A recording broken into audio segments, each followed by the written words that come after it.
이 시간 우리 읽으시는 하나님의 말씀 로마서 11장 1절에서 6절까지 말씀입니다. 신약성경 254쪽입니다. 그러므로 내가 말하니 하나님이 자기 백성을 버리셨느냐? 그럴 수 없느니라. 나도 이스라엘인이요 아브라함의 씨에서 난 자요 베냐민 지파라. 하나님이 그 미리 아신 자기 백성을 버리지 아니하셨나니 너희가 성경이 엘리야를 가리켜 말한 것을 알지 못하느냐? 그가 이스라엘을 하나님께 고발하되 주여 그들이 주의 선지자들을 죽였으며 주의 제단들을 헐어버렸고 나만 남았는데 내 목숨도 쳤나이다 하니 그에게 하신 대답이 무엇이냐? 내가 나를 위하여 바알에게 무릎을 꿇지 아니한 사람 7,000명을 남겨두었다 하셨으니 그런즉 이와 같이 지금도 은혜로 택하심을 따라 남은 자가 있느니라. 만일 은혜로 된 것이면 행위로 말미암지 않음이니 그렇지 않으면 은혜가 은혜되지 못하느니라. 아멘. 샬롬. 주님의 평강이 함께하기를 소원합니다. 아멘. 오늘 본문 로마서 11장은 은혜로 택하심을 따라 남은 자에 대해 말씀합니다. 무엇으로 택하심을 따라 남은 자요? 은혜로. 은혜로. 우리는 오직 은혜. 남은 자도 은혜로 택하심을 따라 남은 자입니다. 주님의 은혜로 택하심을 따라 남은 자가 있는데 그 주님의 은혜로 택하심 안에 우리가 있음을 믿습니다. 아멘.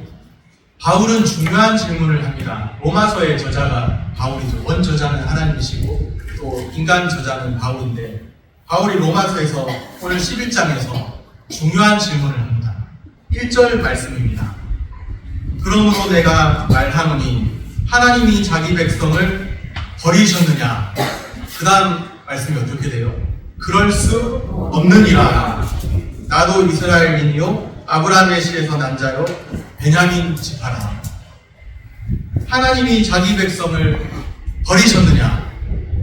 우리도 가끔씩 그런 생각을 해봐요.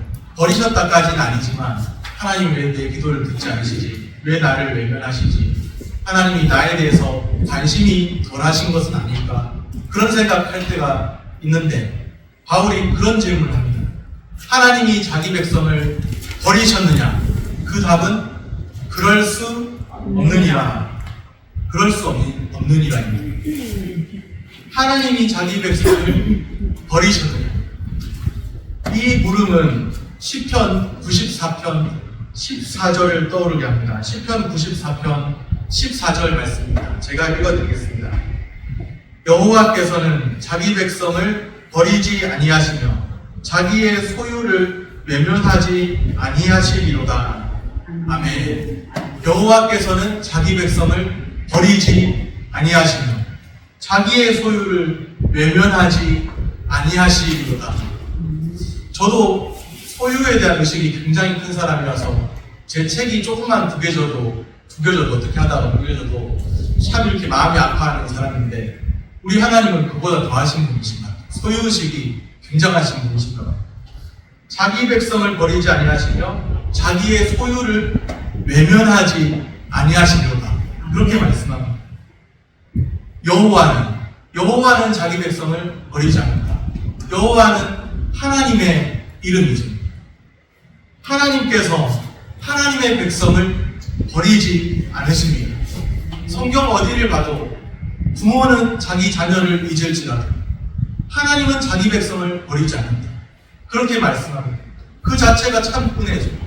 우리를 손바닥에 새겼고 또 마음에 새겼고 하나님은 자기 백성을 결코 버리지 않습니다.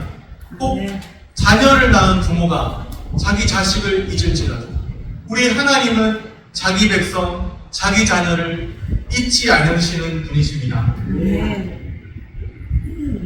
로마서 11장에서 사도 바울이 이런 질문을 하게 되는 사도 바울의 관심은 하나님의 백성, 특별히 자기 동족 이스라엘이 있습니다. 바울이 많은 사람들에게 전도를 하는데 많은 사람들이 또 주님께로 돌아오는데 자기 동족 이스라엘만큼은 돌아오지 않는 거예요. 그것을 보면서 바울이 안타까워하면서 질문을 하는 거죠. 하나님께서 자기 백성을 버리셨느냐? 여호와 하나님께서는 이스라엘과 특별한 관계를 맺으셨습니다.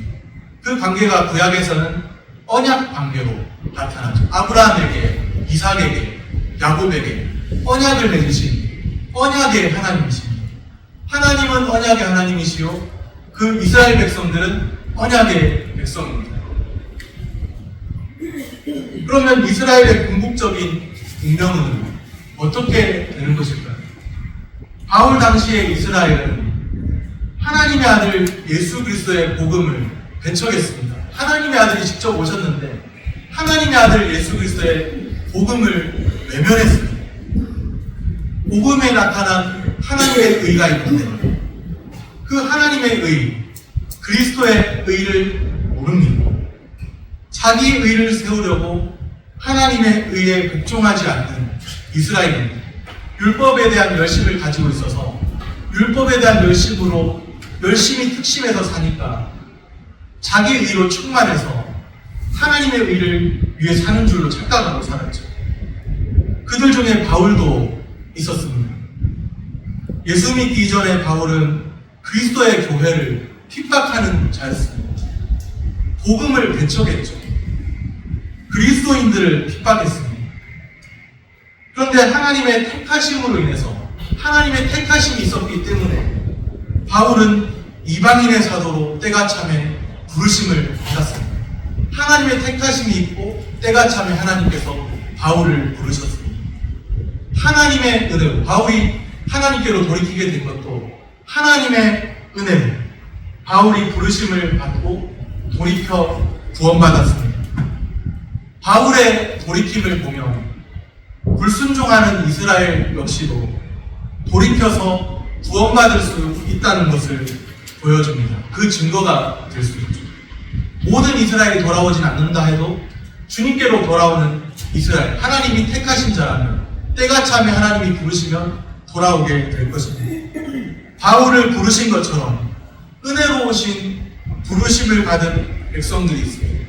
오늘 우리도 주님의 은혜로우신 부르심에 믿음으로 응답하여 나아오게 된 줄로 믿습니다. 주님이 택하신 자들, 그들은 부르심을 받고 돌이켜 때가 차면 부르심을 받고 돌이켜서 구원받습니다. 성경에는 돌아온 탕자 이야기가 있습니다.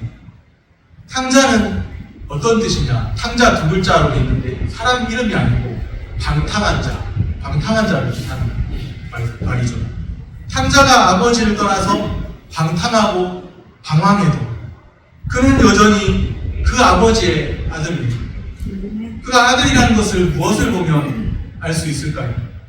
그가 아버지께로 돌아갔을 때, 탕자가 아버지께로 돌아갔을 때 여전히 그 아들을 기다리는 누가 있어요? 아버지가 그 아들을 기다리고 있습니다. 여전히 기다리시는 아버지가 계시다는 것이죠.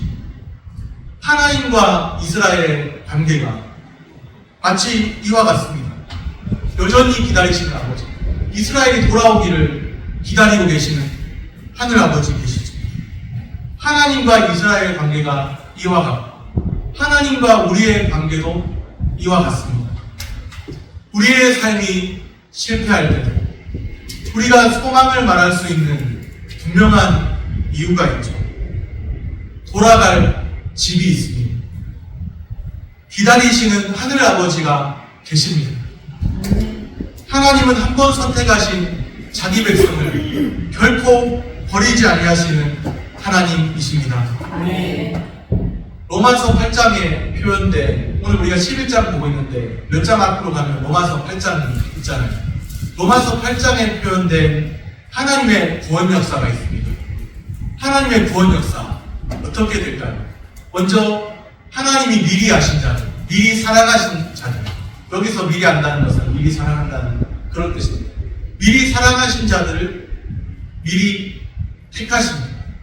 택하신 자들을 때가 차면 부르시죠. 부르시면 또 그들을 부르신 그들을 의롭다 하십니다. 의롭다 하신 그들은 구원에서 취소되거나 탈락되는 법이 없습니다. 하나님께서 택하시고 하나님께서 부르시고 하나님께서 의롭다 하시면 그들은 당연히 자연스럽게 영화롭게 됩니다. 하나님께서 택하신 백성을 부르신 그들을 의롭다 하시고 의롭다 하신 그들을 영화롭게 하시는 것으로 하나님의 구원 역사가 표현되어 있습니다.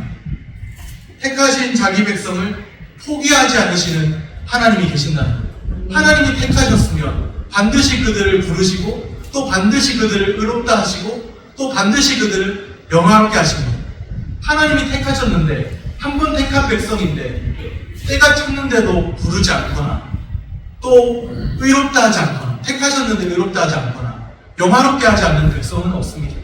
하나님께서 택하시면 때가 참에 부르신 그들을 의롭다 하시고 의롭다 하신 그들은 영화롭게 됩니다. 택하신 자기 백성을 포기하지 않으시는 하나님 계십니다.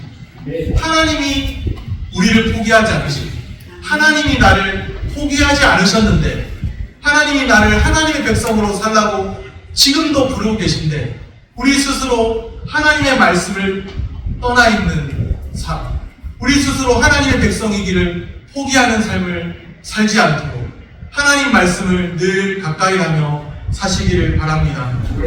택하신 자기 백성 포기하지 않으시는 하나님 계심을 알고 우리의 소망을 하나님께 두시기를 바랍니다.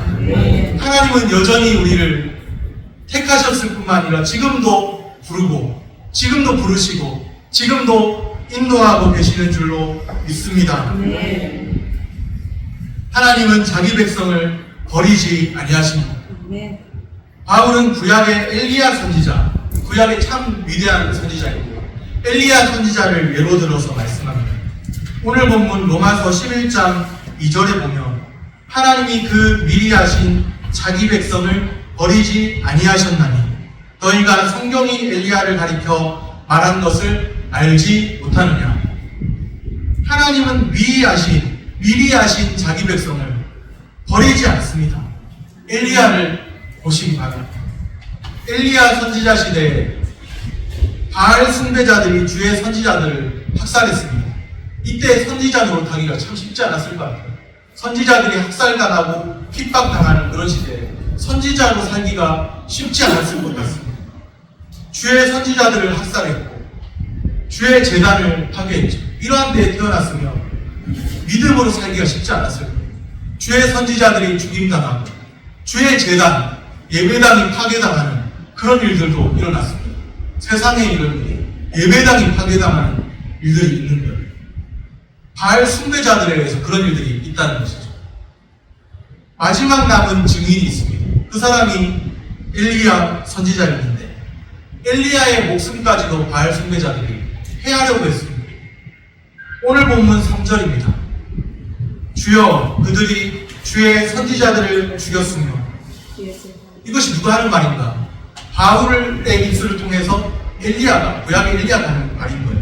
주여 그들이 주의 선지자들을 죽였으며 주의 제단들을 헐어버렸고 바알 숭배자들이 그렇게 했다는 거죠.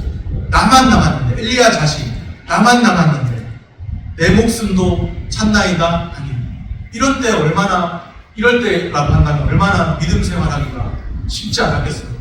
다 그냥 바알 숭배자들에서 도륙당하는 그런 때 참 나라도 나 혼자 남았는데 그냥 그저 믿음 포기하고 좀 쉽게 살고 싶다 그런 마음도 들었을지도 모르겠습니다. 나만 남았는데 내 목숨도 찾나이다. 엘리야가 그렇게 말하는 주님 앞에 나만 남았는데 내 목숨도 찾나이다. 이제는 믿음으로 신앙생활하는 사람 보기가 쉽지 않습니다. 주님의 교회가 모독을 당하고 나만 남았습니다. 그렇게 이야기를 하고 있습니다. 신앙의 외로움, 영적 외로움마저 느끼고 있습니다. 나 혼자 이게 가고 있습니다. 그러고 있는 거예요. 나만 남았는데. 그럼 그렇게 말했죠. 엘리야. 그때 하나님께서 엘리야에게 말씀하셨습니다. 4절 말씀입니다. 4절을 우리 같이 한 목소리로 읽겠습니다. 그에게 하신 대답이 무엇이냐? 내가 나를 위하여 바알에게 무릎을 꿇지 아니한 사람 7,000명을 남겨두었다 하셨으니 아멘. 하나님께서는 엘리야에게 남은 자가 있다, 나만 남았는데 말하고 있는데 남은 자가 있다, 하나님께서 남겨두신 자들이 있다, 그렇게 말씀하세요. 나만 남았습니다. 아니다, 남은 자가 있다, 주의 은혜로 남은 자 있다, 그렇게 말씀하세요. 온 이스라엘의 우상 숭배가 만연해 있었습니다. 주를 섬기는 자는 엘리야 한 사람뿐인 것처럼 보였습니다. 그런데 하나님께서 남겨두신 증인이 7,000명이나, 7,000명 얼마나 큰 숫자입니까? 7,000명이나 있었습니다. 주님이 그렇게 말씀하셨습니다. 마지막 때 믿음 있는 자가 적은 것이 사실이죠. 우리가 눈으로 목도하는 현실이기도 하고 마지막 때 믿음 있는 자가 적은 것이 사실입니다. 그런데 우리가 놓치지 말아야 해요. 우리가 알아야 할 것이 있습니다. 내가 생각한 것보다 더욱 많은 남은 자가 있다는 사실입니다. 나만 남았는데 그렇게 말하는 그때 하나님께서는 은혜로 택하신 남겨두신 자들 있다, 그렇게 말씀하세요. 나만 남았습니다. 나 혼자밖에 없지 않습니까? 그렇게 말할 때 하나님께서 내가 나를 위하여 남겨둔 7,000명의 증인이 있다, 그렇게 말씀하세요. 바울은 엘리야에게 하신 구약의 그 말씀을 기억했죠. 엘리야에게 말씀하신 남은 자, 그 남은 자를 바울 자신의 시대에 적용했습니다. 남은 자를 통한 하나님의 구원 역사는 지금도 여전히 계속 진행되고 있음을 선언합니다. 여기에서 중요한 사실은 이스라엘의 남은 자는 하나님의 은혜로운 선택의 결과라는 점입니다. 지금 바울은 그렇게 해석하고 있습니다. 하나님의 은혜로 남은 자, 남은 자들은 하나님의 은혜로우신 선택의 결과다. 바울은 그렇게 해석하고 있습니다. 남은 자가 어떻게 남게 되었냐? 5절 말씀입니다. 우리 5절을 같이 읽겠습니다. 그런즉 이와 같이 지금도 은혜로 택하심을 따라 남은 자가 있느니라. 아멘. 구약시대 엘리야에게 하나님께서 남겨두신 자들이 있다, 그런 말씀을 바울이 구약 성경을 통해 잘 알고 있습니다. 그런데 또 바울이 해석하기로는 남은 자는 그런즉 이와 같이 지금도 은혜로 택하심을 따라 남은 자가 있느니라. 이것이 바울의 해석입니다. 남은 자가 있는데 은혜로 택하심을 따라 남은 자다. 우리는 기억해야 합니다. 남은 자가 있다는 것은 하나님의 은혜로 택하심을 따라 된 것입니다. 남은 자가 있다는 것은 정말 자기의 어떤 의로움으로, 자기의 어떤 선한 행실로 끝까지 하나님 앞에 믿음을 잘 지켜서 그렇게 남은 자라고 생각하기 쉬운데, 하나님의 은혜로우신 선택의 결과로 남은 자라. 하나님의 은혜로우신 자. 우리 인간의 자기 행위로 남은 자가 아니다. 물론 하나님 앞에 선한 열심으로 살려고 몸부림쳤겠죠. 그런데 그조차도 하나님의 은혜로우신 선택의 결과로 남은 자라고 바울이 말씀하고 있습니다. 이스라엘의 남은 자야말로 하나님의 은혜로운 선택을 잘 보여줍니다. 이스라엘의 남은 자가 있다. 그 말은 하나님의 은혜로운 선택이 있다는 것을 보여준다는 것이죠. 우리에게 남은 자가 있다. 내가 혹은 주님 앞에 남겨진 자라고 한다면 그 또한 하나님의 은혜로운 선택의 결과임을 믿으시기를 바랍니다. 이스라엘의 소망은 인간의 행위에 있는 것이 아닙니다. 하나님의 은혜로 말미암습니다. 이스라엘의 참 소망은 인간의 의가 아니라 하나님의 의에 달려 있습니다. 하나님의 은혜에 달려 있습니다. 지금도 여전히 주님의 은혜로 인해 남은 자가 존재합니다. 믿으십니까? 지금도 여전히 주님의 은혜로 남은 자가 존재한다는 사실이에요. 내 눈에 보기에 남은 자가 많지 않아 보여도, 남은 자가 적은 것이 현실이라 해도 내가 생각하는 것보다 더욱 많은 사람들을 이곳 저곳에 주께서 남겨두셨습니다. 남은 자가 있습니다. 지금도 은혜로 택하심을 따라 남은 자가 있습니다. 예수님을 제대로 믿는 자들 찾아보기 드문 시대죠. 그러나 여전히 주님의 은혜로 인해서 남은 자가 있음을 기억하시기를 바랍니다. 주님의 은혜로 남은 자가 있음을 감사하시기를 바랍니다. 그 남은 자 안에 내가 있음을 기억하시기를 바랍니다. 그 남은 자 안에 내가 있음이 오직 은혜임을 믿습니다. 말씀을 정리합니다. 하나님께서는 한 번 선택하신 자기 백성을 결코 버리지 않으십니다. 지금도 여전히 주님의 은혜로 인해 남은 자가 존재합니다. 주님의 은혜로 택하심과 부르심을 기억하며 사시기를 축복합니다. 기도하겠습니다.